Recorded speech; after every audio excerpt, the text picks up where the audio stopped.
guys remember during COVID how many social media platforms were removing any mention of the COVID, you know what? Just removing the videos, shadow banning, completely destroying people's platforms at any mention, trying to warn people about it.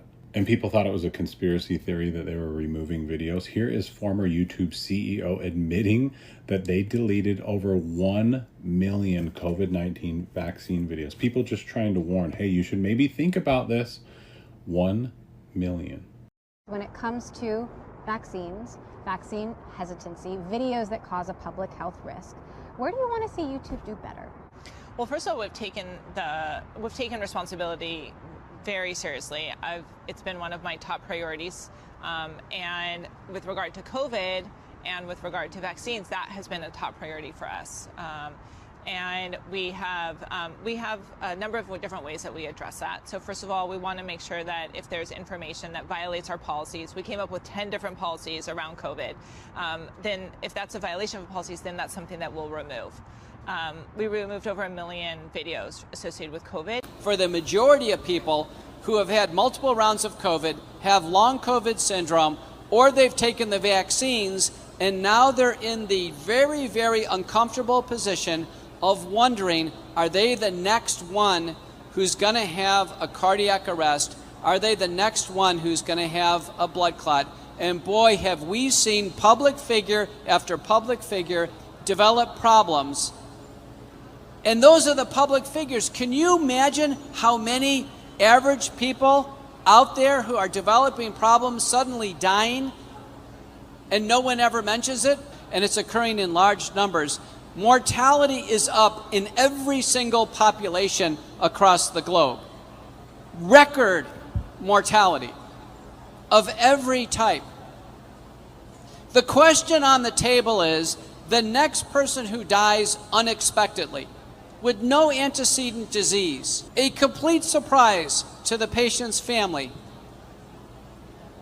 I can tell you that I have now published the largest autopsy study ever in that circumstance where someone dies and they undergo an autopsy, and the answer is 73.9% of the time it's directly due to the vaccine if they've taken it. The next athlete who has a cardiac arrest, the next actor or actress that has a stroke, or the next loved one that suddenly develops a heart attack or a cardiac problem out of the blue, it is likely due to the vaccine. I want to show you something, okay? I'm going to show you something that I think can help you contextualize what's going on around you. This is an international world atlas published by Rand McNally. Here you go.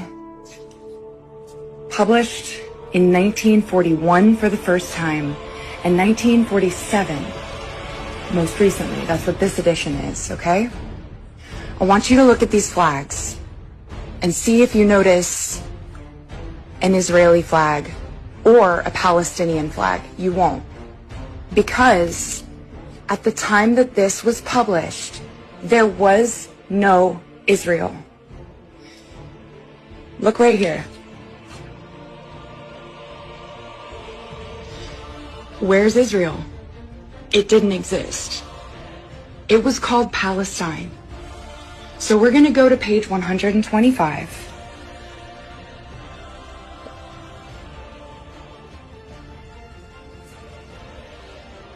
And we're just going to take a look.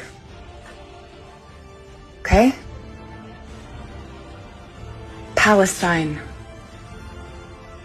Now, I want you to look at the names of the towns. They're all in Arabic.